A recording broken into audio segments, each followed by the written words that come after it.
Assalamu alaikum everyone. So we'll continue with the same chapter that we started in the previous lecture, that is chapter 10th of Economics, Foreign Trade of India.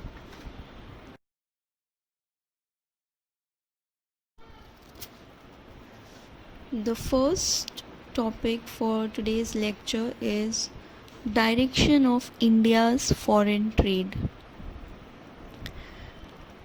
Just like the composition of India's foreign trade have undergone many changes over the years, the direction of India's foreign trade have also changed. Direction of foreign trade means the countries to which India exports its goods and services and the countries from which it imports the goods and services.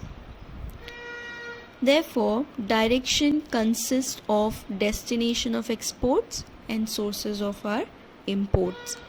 Before independence, much of India's trade was done with Britain. Therefore, Britain used to hold the first position in India's foreign trade. However, after independence, new trade relations with many other countries were established. And in the current scenario, USA or United States of America has emerged as the leading trading partner, followed by Germany. The third position is taken by Japan, and the fourth one is United Kingdom. So these are the top 4 countries with which India undertakes its foreign trade, that is, it either import or export its goods and services mainly to these 4 countries.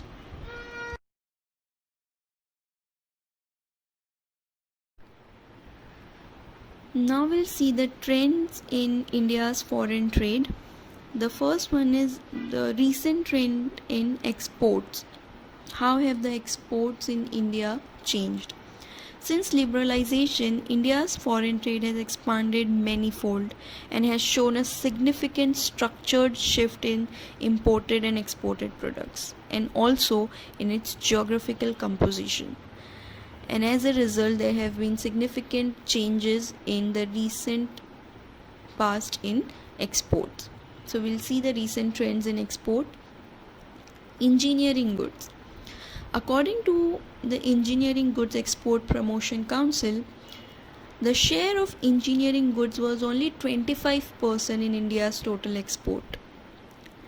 Within this category, some of the prominent exported items are transport equipment, automobiles, auto components, machinery and instruments.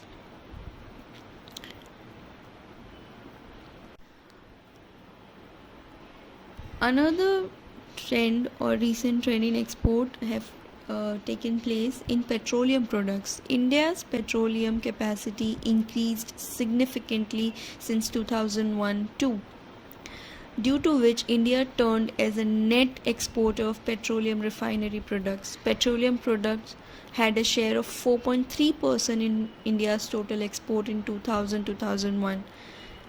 But however, currently it is around 20.1%. This data is as per 2013-14 report. Chemicals and chemical products have also undergone changes. An important export item that has performed reasonably well over the last few years is chemicals and chemical products. The share of this item was only 10% in 2014-15. These percentages are approximate figures of their contribution to the foreign trade in India. Gems and jewelry. Gems and jewelry is one of the major contributors to export earnings in India. It has a share of approximately 13% in the total foreign trade or foreign export. Textiles and ready-made garments. These items together account for 11.3% of India's export In fact, India is one of the leading exporting countries of textiles and ready-made garments in the world. So these are the recent changes or recent trend in export or India's export.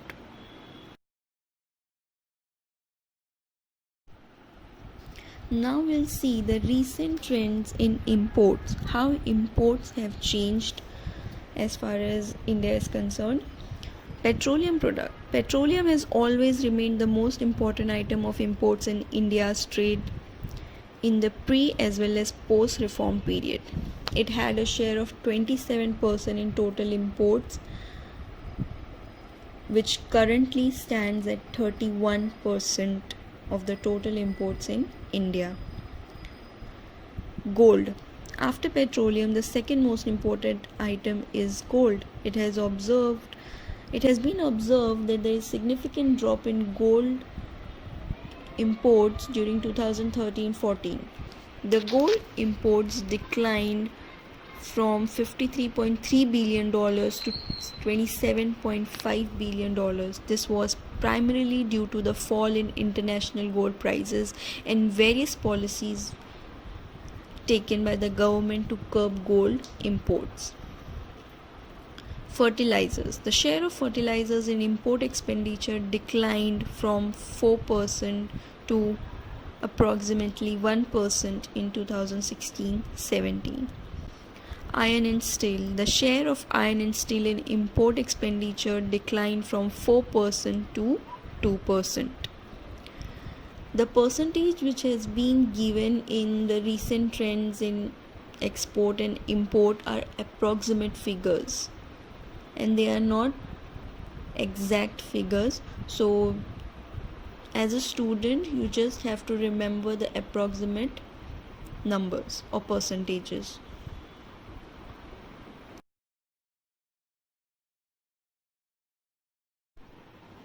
Concept of balance of payments. Balance of payment is an important or integral part of foreign trade.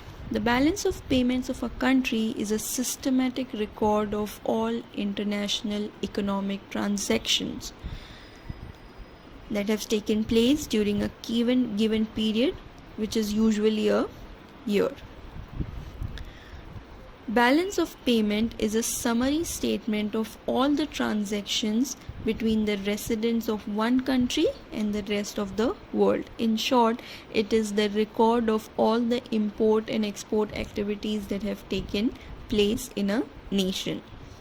The balance of payment of a country is a systematic record of all economic transactions completed between its resident and the rest of the world during a given period of time, usually a concept of year. It is clear that the value of exchange of goods and services among the citizens, businessmen, firms, government is included in balance of payment. So any exchange of goods and services, it could be between two citizens of two countries, or businessmen from two different countries, or government of two different countries, will be included in balance of payment.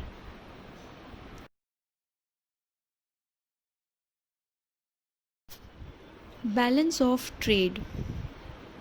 Balance of trade is the difference between the value of countries' exports and imports for a given period. Balance of trade is also referred to as international trade balance.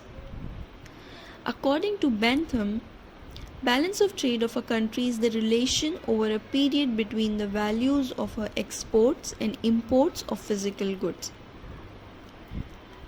That means the exact value of export and import of goods and services in a country will form balance of trade. If export value is greater than the import value, it is called as trade surplus.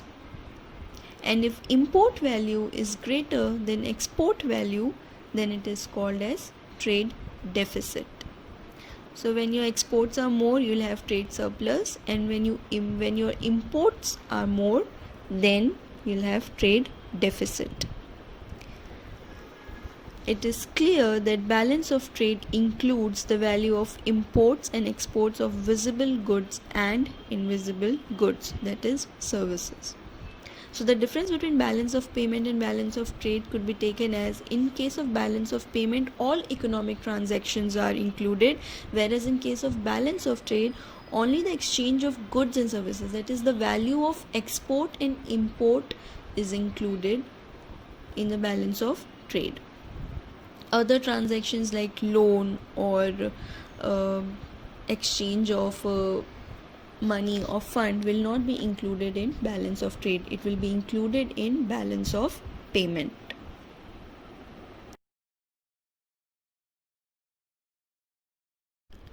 With this, we have completed our chapter 10, that is foreign trade of India, and that's all for today's lecture. Thank you.